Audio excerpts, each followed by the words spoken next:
Greetings Warhammer enthusiast. Before you stands a voice assistant of the podcast, dedicated to spreading the greater good. If you find this information useful, please do not hesitate to leave a like and subscribe. Together, we shall explore the depths of the Warhammer universe and share in its wonders. In our prior segments, we've delved into the peculiarities of the Orkoid race and its individuals. This race, including the Orks, Gretchen, and Squigs, forms a complex, symbiotic ecosystem driven by a collective psychic field known as the Waaagh. In the grand tapestry of cosmic warfare, one term strikes fear into the hearts of many, echoing across the galaxy like the thunderous drums of an impending storm. That term is Waaagh, the battle cry of the Orks, a word that encapsulates their entire way of life and resonates with the raw, primal force of their race. At its core, the Waaagh is an astonishingly complex and potent social phenomenon among the Orks. It signifies those rare epochs when the constant infighting among Orks subsides, giving way to a unity of purpose and action. This is no minor ceasefire or temporary truce, but a comprehensive, race-wide mobilization that bears the momentum of a planetary collision. The Waaagh is a many-faced beast. It is a mass migration, reminiscent of the great terrestrial herds of old, moving in perfect unison towards fresh pastures. However, unlike these herds, the Orks are not seeking sustenance, but conquest. They are not drawn by the promise of abundant food, but by the intoxicating allure of battle. The Waaagh is a holy war. For the Orks, battle is not merely a means to an end, but a form of worship. They offer their blood and sweat in a brutal, primal prayer to the gods of war, bellowing their devotion with every thunderous stomp and guttural roar. The Waaagh is a looting party. The Orks descend upon their targets with the rapacious of a swarm of locusts, laying claim to everything in sight. No treasure is too insignificant, no loot too humble. Everything that can be taken, will be taken. But above all, the Waaagh is a celebration. It is the ultimate expression of the Orkish spirit, unrefined, boisterous, and utterly free. In the midst of this grand spectacle of violence and plunder, the Orks revel and rejoice. Battle is their feast, their sport, their music. And like an insatiable pub crawl, the Waaagh only ends when there is no one left to fight. And therein lies the insidious nature of the Waaagh. Its growth is exponential, its momentum unyielding. The louder the cacophony of battle, the wider its call echoes across the cosmos. Other Orks, drawn by the irresistible siren song of war, flock to the Waaagh, swelling its ranks. The longer a Waaagh persists, the larger it becomes. For those caught in its path, the Waaagh is a cataclysm, an unstoppable tide of green fury. But for the Orks, it is life, it is joy, it is Waaagh. Every Waaagh has a beginning, a spark that ignites the flame of conflict. This spark is often an Ork Warboss, a towering figure of muscle and might, whose ambition and lust for battle are as vast as the cosmos themselves. This Warboss, through their sheer charisma and power, rallies the warring Ork tribes under a single banner, creating an avalanche of green that cascades across the galaxy. The call to Waaagh spreads like wildfire, drawing Orks from all corners of the cosmos, their eyes glinting with the promise of battle. In the annals of galactic history, there have been many Ork Waaghs that have left their indelible mark. Each Waaagh is a distinct event, carrying its unique tale woven into the complex tapestry of Ork culture. But to truly comprehend their magnitude, one needs to delve into the tumultuous depths of these epochal occurrences. In the aftermath of the cataclysmic Horus Heresy, the Imperium found itself enjoying a period of relative peace and prosperity. The traitor legions, having been cast into the eye of Terra, were yet to regroup from their staggering defeat. Xeno's threats were largely confined to the frontiers of the vast expanse of human-controlled space. The Imperial administration, yet untouched by the stagnation and decay that would define it in later millennia, operated with an air of triumph. In this climate of confidence, the Orks, once a dire menace during the Ulanor Crusade, were seen as a diminished threat. This assessment would prove to be a fatal miscalculation. The Lord High Admiral of the Imperial Navy, the powerful Lansung, had most of the mighty Imperial fleet stationed at the edges of the Imperium, far from the seat of human power, Terra. Meanwhile, in the Segmentum Solar, a planet known as Ardamantua, estimated to be only 6 weeks of warp travel from Terra, fell into the throes of catastrophe. On this world, the Imperial Fists shield company faced off against an insectoid alien race known as the Chromes. Fleeing from an unknown, even more terrifying threat, the Chromes clashed with the Imperial Fists, causing widespread gravitational storms and geological disturbances on the planet. In the face of the Chromes' desperate onslaught, the Imperial Fists suffered heavy losses. Their fleet was destroyed, and their chapter master, Casus Mirhen, fell in battle against the Chromes. Sensing the impending disaster, a rescue mission was launched by Lord Commander Militant of the Imperial Guard Heth, accompanied by the remaining Imperial Fists, including the distinguished group known as the 50 Wall Brothers. As the relief force arrived, the cause of Ardamantua's turmoil became clear. An enormous Ork planetoid materialized into the planet's orbit, laying waste to the reinforcement fleet. On the planet, the remaining Fists, under the command of 1st Captain Algerin, 2nd Captain Corland, and Captain Zauber, alongside a few Guardsman allies, battled against the frenzied Chromes and the escalating gravity anomalies caused by the phasing Ork planetoid. Their struggle was cut short as massive Orks landed on the planet, obliterating the remaining Imperial forces. These Orks had somehow appeared from an unknown realm the Imperials referred to as subspace. In the months that followed this horrific event, the reality that multiple Ork attack moons existed became apparent. These moons began to release hordes of unusually large and aggressive greenskins across the Segmentum Solar, leading to the demise of entire systems, subsectors, and sectors. Billions of lives were lost to the overwhelming tide of the greenskins. The psychic and gravitational storms generated by the Ork Waaagh and their attack moons drove millions into madness. Some humans even formed cults dedicated to the worship of the beast, the Ork deity, though this offered no salvation from the brutal onslaught. Facing this unstoppable tide, the High Lords of Terra, unable to reach a consensus, provided no leadership during the crisis. Lansung declined to cooperate with the Imperial Guard and assembled most of his fleet at the Glaucasian Gulf for an unknown purpose.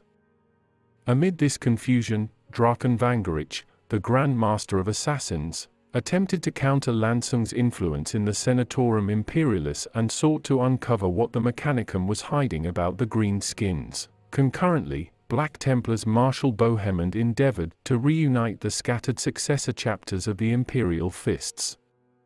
Corland, the last surviving Imperial Fist, invoked the Last Wall Protocol, which aimed to reunite the successor chapters of the Fists into a legion in the face of a threat to Terra itself, even against the wishes of the High Lords.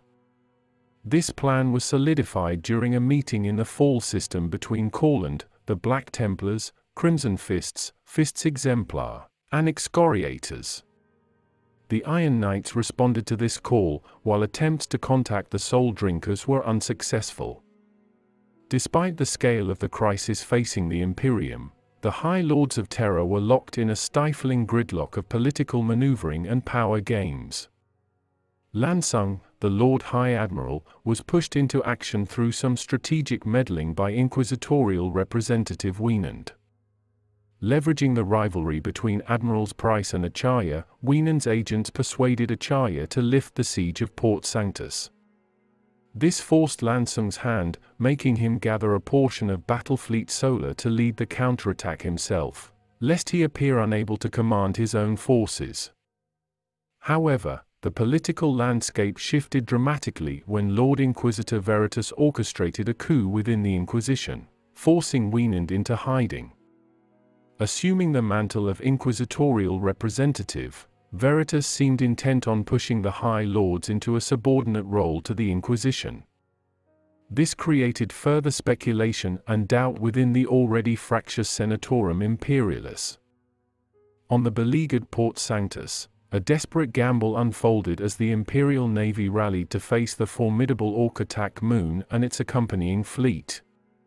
After enduring weeks of heavy losses, it became painfully apparent that the Imperial fleet was being outmatched.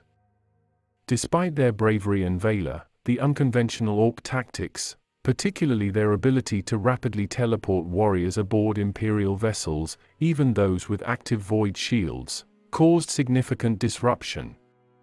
Yet, in a twist of fate, the Greenskin fleet began to scatter, each ship pursuing individual elements of the Imperial Navy. Sensing an opportunity, the Imperial fleet launched a daring final assault on the attack moon. This near-suicidal charge was devastating. The attack moon's gravity whip obliterated whole squadrons of cruisers and battleships.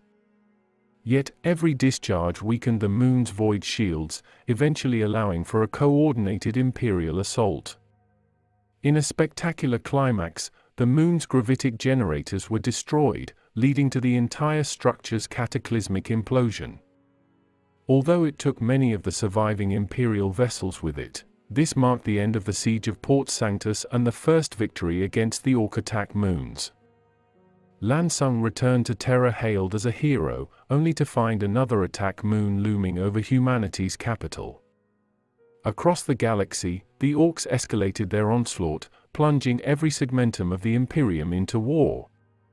Major systems like Prandium and Quintan in Ultramar were invaded, pushing the Ultramarines and their successor chapters into a desperate defensive stand. Back on Terra, the appearance of the Ork attack moon plunged the throne world into chaos. Riots broke out, and the Adeptus Arbites struggled to contain the wave of anarchy and disorder. The High Lords were forced into secure areas of the Imperial Palace. With most of Battlefleet Solar either deployed elsewhere or destroyed, Terra was nearly defenseless. Lansung fell from grace and power, and in this moment of desperation, a joint plan by Speaker for the Chartist captains Juskina Tull and Ecclesiarch Mesring was proposed. This proletarian crusade called for millions of civilian volunteers and Fraterus militia to be transported to the orbiting attack moon for a massive boarding operation. The crusade saw thousands of civilian craft rush towards the attack moon, carrying millions of crusaders, guardsmen, and arbites. Despite heavy losses, their sheer numbers allowed a significant portion of the force to land on the moon's surface, leading to a brutal melee with the Ork mobs. Yet, in a cruel twist of fate, the Orks manipulated the planetoid's surface, and the entire invading force was crushed. After this disastrous crusade, Terra was left bereft of options. In an unprecedented event, a surviving crusade ship returned to Terra carrying 3 Orks, one of which claimed to be an ambassador. This new type of Ork, which was able to speak Gothic, demanded the surrender of Terra or promised utter destruction. The High Lords were left stunned and speechless, failing to provide any response. The Ork ambassador, disgusted by their cowardice and lack of resolve, left, as Eldar vessels appeared over the Imperial Palace. In the heart of the Imperial Palace, the unease was heightened by an audacious incursion. A small band of 7 Harlequins, alien warriors of the enigmatic Eldar race, led by the Shadowseer Lerial Ray, infiltrated the sprawling complex. They claimed to be emissaries of peace, sent by the Farseer Eldred Ulthran, but their peaceful words belied their violent actions as they cut a path through anyone who stood between them and their objective, the Golden Throne itself. The inner palace was on high alert. The Custodes, the Emperor's personal guard, stood at the ready, their golden armor glistening in the ethereal light of the palace. But even their overwhelming numbers were not enough to halt the Eldar's progress. Ultimately, the Xenos did not reach the Emperor's throne room. Lerial, the last surviving Harlequin, was captured by the Custodes at the foot of the Eternity Gate. She was to be executed, but at the last moment, Draken Vangerich and Inquisitorial Representative Veritas intervened. They insisted on taking Lariel into their custody for interrogation. Grudgingly, Captain General Beyruth conceded, handing over the Eldar captive. Under intense questioning at the Inquisitorial fortress of Terra, Lariel unveiled the purpose of her daring mission: to personally deliver a message to the Emperor himself. The tooth of a nocturne drake, a gift from Vulkan to Eldrad, served as a token of peace, and she revealed that the Eldar had been instrumental in calming the warp around Terra, to aid in the war effort against the Orks. As the dust settled from the Eldar raid on Terra, a wave of relief swept over the Imperium. The Last Wall Protocol had been enacted. The Imperial Fists successor chapters, a force of 2,800 battle brothers from the Black Templars, Crimson Fists, Fists Exemplar, and Excoriators, had arrived. Led by High Marshal Bohemond and the last surviving Imperial Fist, Corland, they presented a formidable front against the Ork threat. Even the ever-reluctant Mars and Fabricator General Kubik lent aid, contributing a fleet from the Basilica Nostra, as well as Skitarii regiments and Cybernetica cohorts.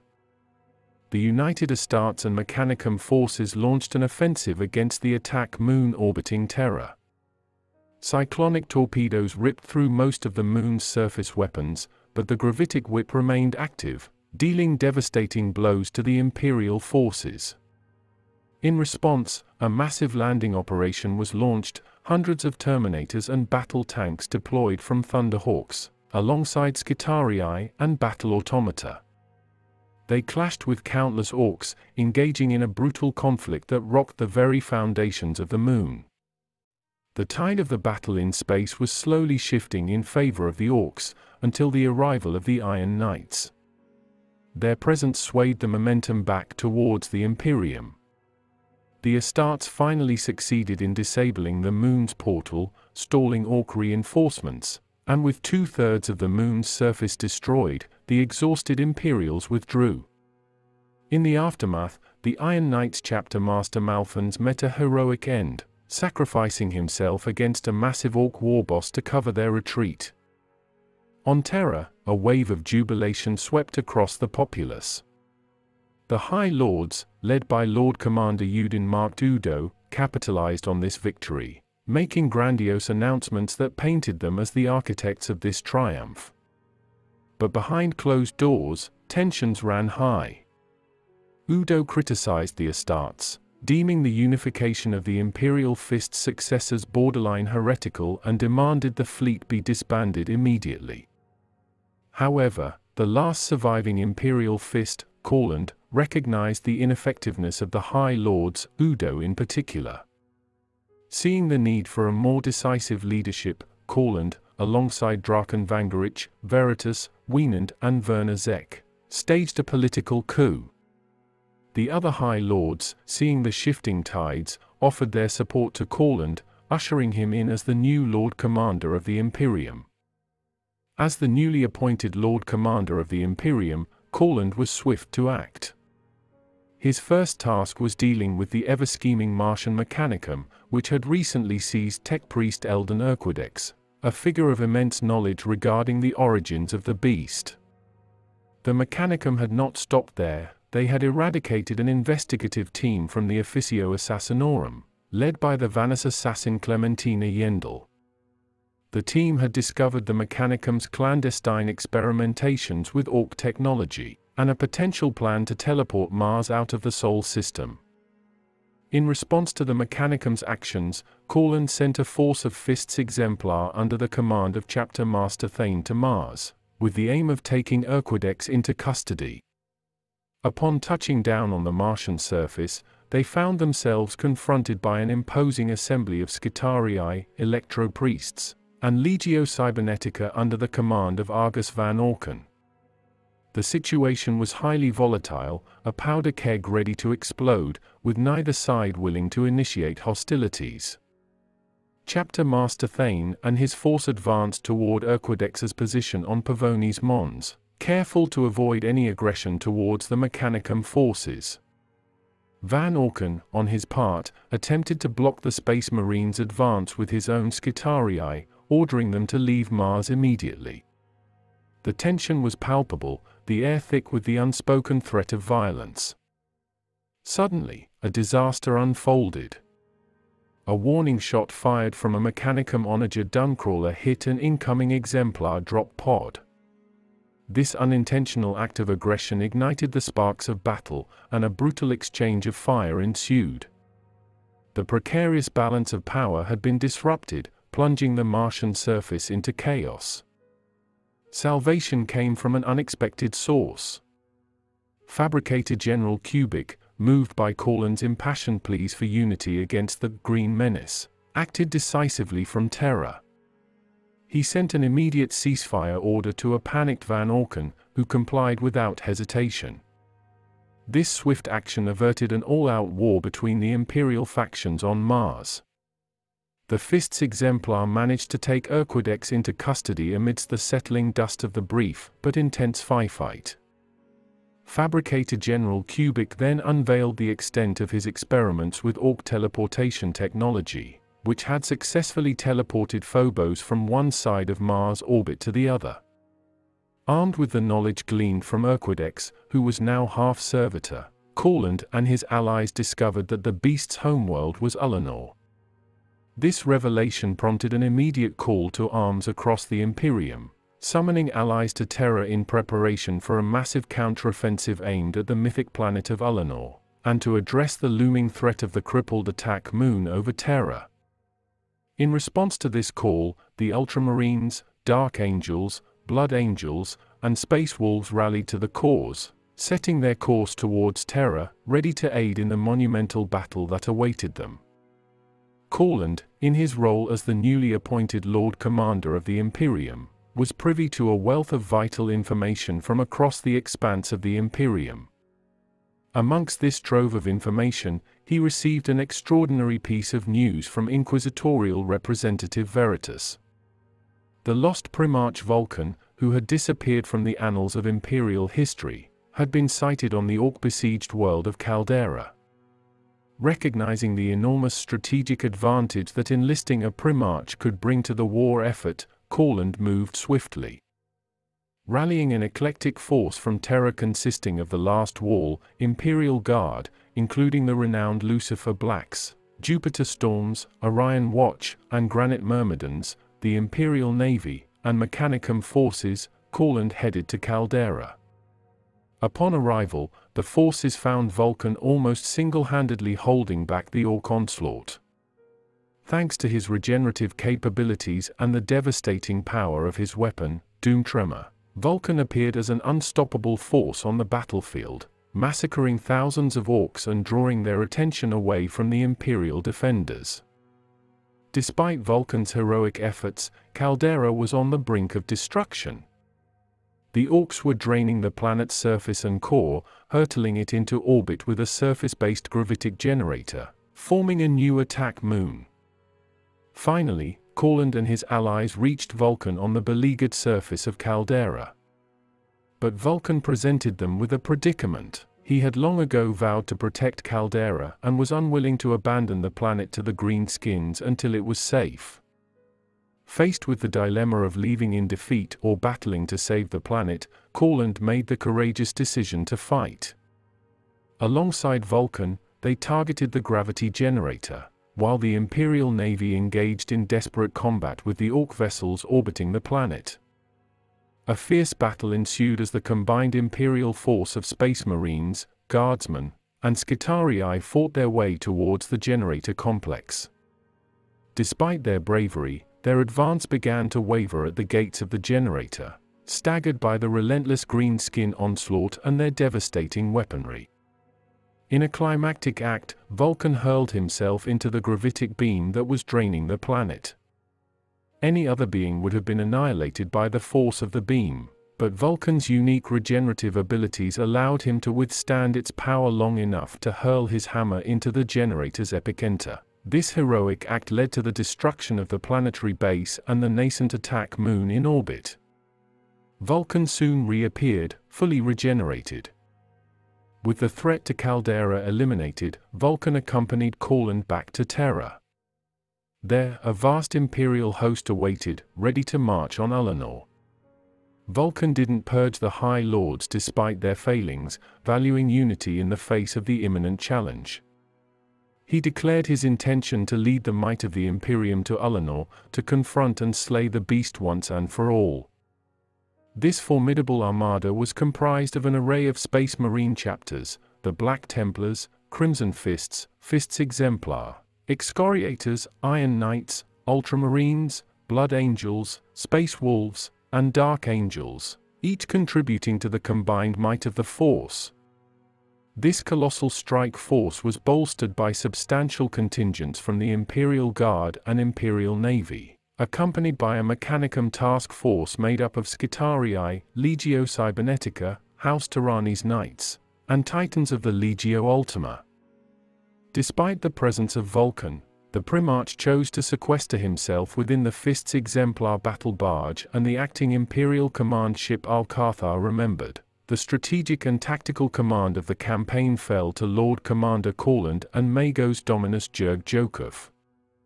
A dangerous ritual involving librarians revealed the beast's lair was located in Gorkogrod, the capital of Ulanor, at the heart of which stood the beast's immense temple palace. Unbeknownst to the rest, Grand Master of Assassins Vangarich dispatched the Imperial assassin Izad Wire on a clandestine mission to eliminate the beast. Arriving in the Ulanor system, the Imperial fleet discovered a world completely colonized and congested with sprawling Ork urban settlements. After brushing aside the orbital defenses, the Mechanicum launched the first planetary assault. The beast's fortress city, Gorkogrod, was protected by an immense energy shield and a host of surface-to-orbit missile batteries, forcing the Imperium's hand towards a ground assault. The Imperial advance was swift, bolstered by a disorganized and weak Ork resistance. As they pushed into the outer defenses of Gorkogrod, the beast unleashed a deadly countermeasure. The very surface of Ulanor shifted, revealing that the planet had been transformed into an attack planet. Using the terrain and luring the Imperial forces into urban death traps, the Orks exacted a heavy toll on the Imperial attackers. In the midst of this brutal conflict, Izad Wire, the Imperial assassin, infiltrated the central temple of Gorkogrod. Discovering tens of thousands of heavily armored Ork Warbosses and a mega gargant in reserve, he realized his mission to assassinate the beast was impossible. More pressingly, he realized the Imperials were marching into a trap. Hijacking an Ork flyer, he managed to warn the Imperial forces about the impending ambush. In light of this revelation, the Imperial strategy shifted.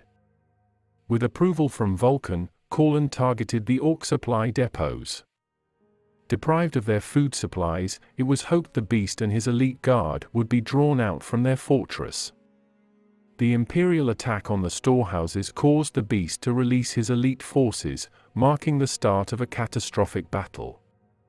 Despite the overwhelming odds, the Imperials managed to endure, their resilience in large part due to a quickly assembled Mechanicum Ordinatus. As they approached the temple palace, the massive structure revealed itself as a gargantuan gargant, a war machine of unparalleled size. Unleashing devastating psychic energies, the gargant wreaked havoc on the Imperial forces. Yet, despite the hopeless odds, Vulkan led the remaining Space Marines in a final airborne assault. The beast, revealed to be a giant warboss clad in formidable armor, proved a formidable adversary. In the ensuing melee, many Astartes were lost, including Crimson Fists and Ultramarines chapter masters Cassandra and Odorenithus. However, it became clear that Vulkan intended to sacrifice himself to eliminate the beast. Courland, realizing this, led the surviving Astartes in a retreat while Vulkan battled the beast alone. In a climactic confrontation, Vulkan tackled the beast and fell with him into the power generator of the temple gargant. Rather than succumbing to the war energies, Vulkan absorbed them, using his newfound strength to launch a final attack. He plunged his hammer, Doom Tremor, into the beast's face and detonated the generator, obliterating the temple gargant and seemingly the beast himself. In the aftermath of the brutal battle on Ulanor, the Ork chant that had dominated all communication systems was a chilling echo of their victory. The relentless and thunderous chorus of war signaled one ominous truth to Courland: the beast was still very much alive, or at the very least, a new warboss had assumed command of his Waaagh. The Imperial forces, now heavily depleted from the prior fighting on Ulanor, could not afford another direct confrontation with the Ork threat. Courland, heeding the counsel of Draken Vangerich, proposed a new strategy. Instead of engaging the enemy on a grand scale, he suggested forming elite kill teams of astartes drawn from multiple chapters.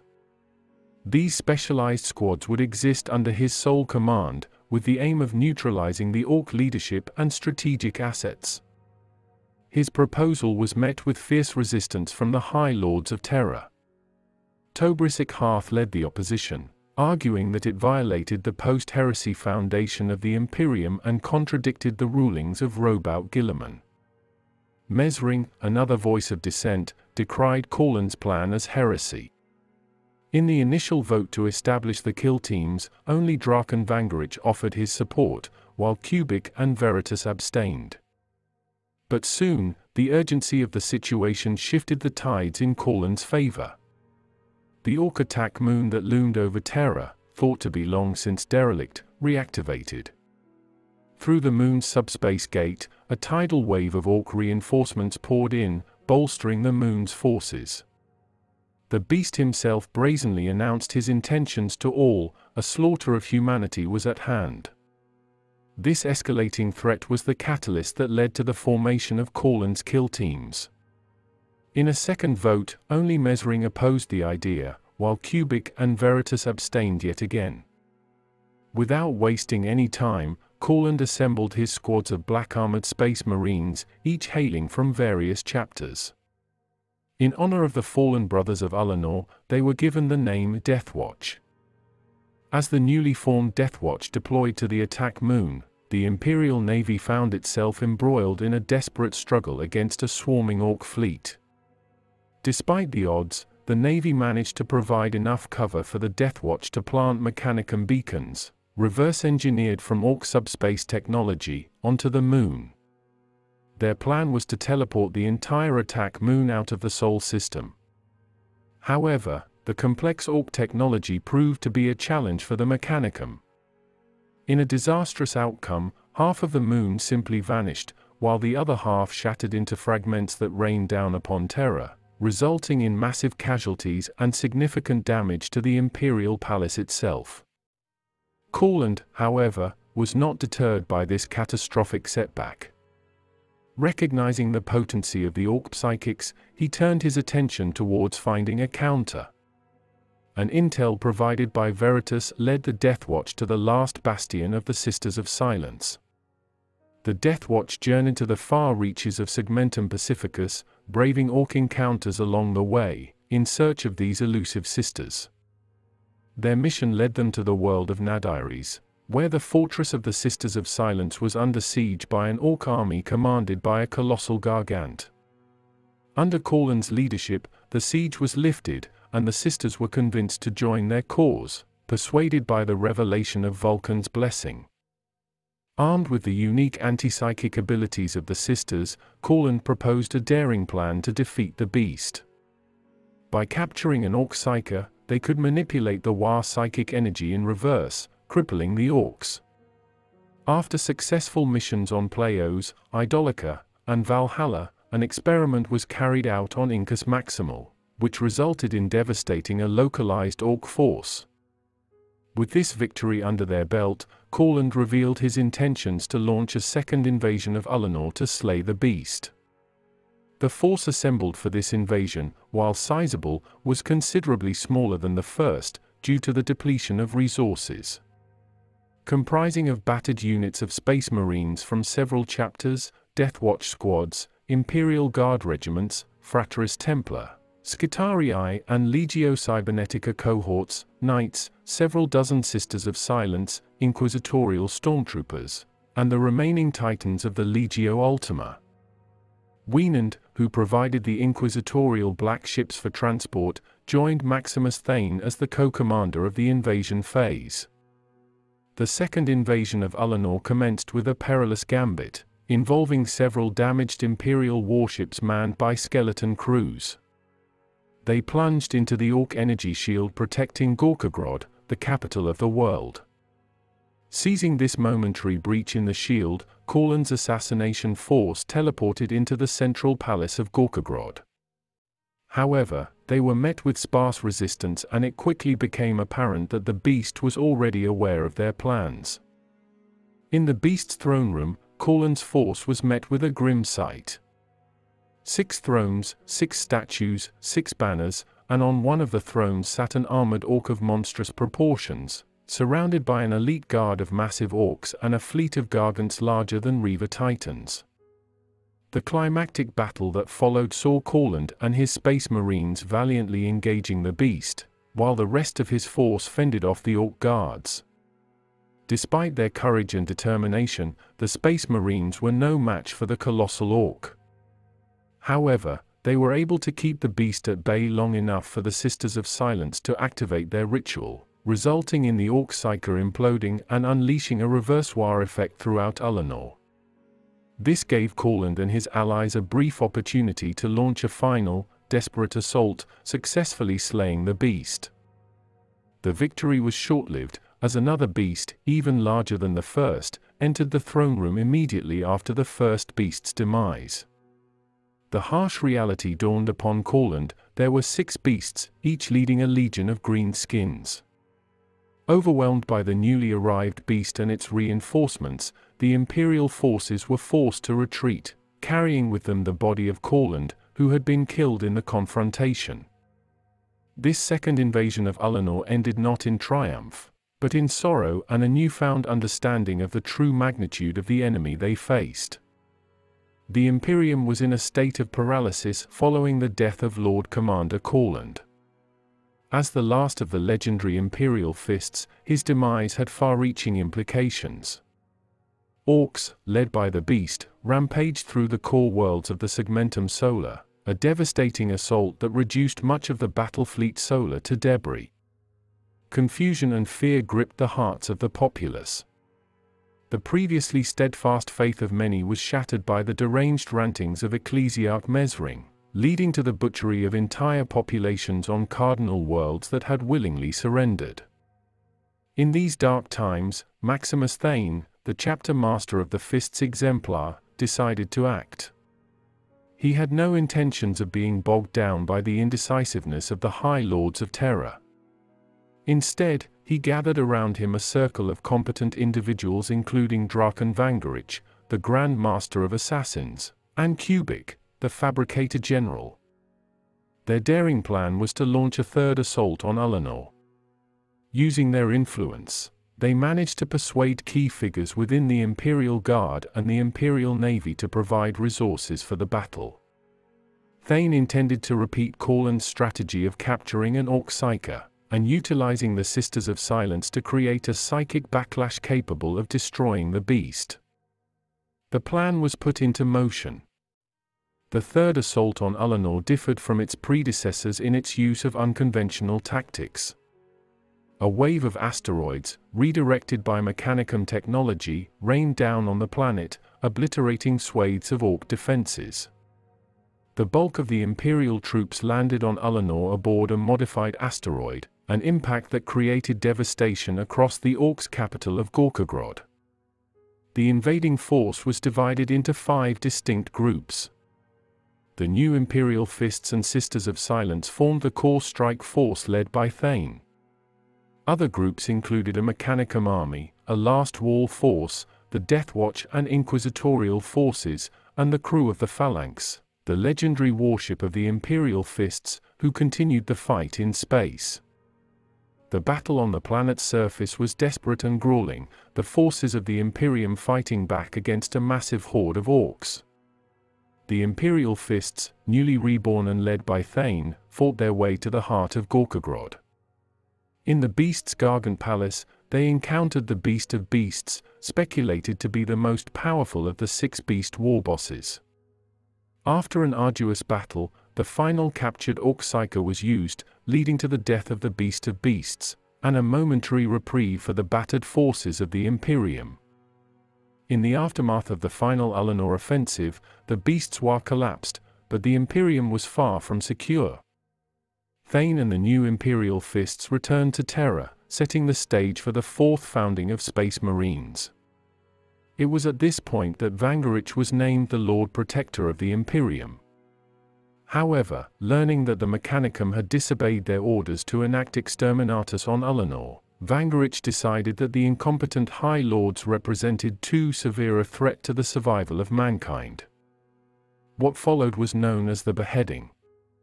In a swift and ruthless coup, Vangarich eliminated all of the High Lords, except for Wienand. He then ruled the Imperium as a dictator, albeit an efficient one. He strengthened Terra's defenses, founded new Space Marine chapters, and hunted down the remnants of the beast. However, after 80 years of rule, Vangarich's sanity started to wane, prompting Thane to lead a coalition of Space Marine chapters to overthrow him. The war had left a significant mark on the Imperium, leading to several structural reforms. The Inquisition created the Ordo Xenos, and Ordo Malleus, the Captain General of the Adeptus Custodes joined the High Lords, and the position of Lord Commander of the Imperium was abolished. The Imperial Fists, now under Thane, left Terra, committing themselves to a never-ending crusade against the enemies of man. In the upcoming segments of this series, we will acquaint ourselves with other notorious Ork Waaghs. To ensure you don't miss the release of these new episodes, subscribe to our channel and hit the bell icon. Stay tuned, and let's continue unraveling the intricacies of the Orkoid species together.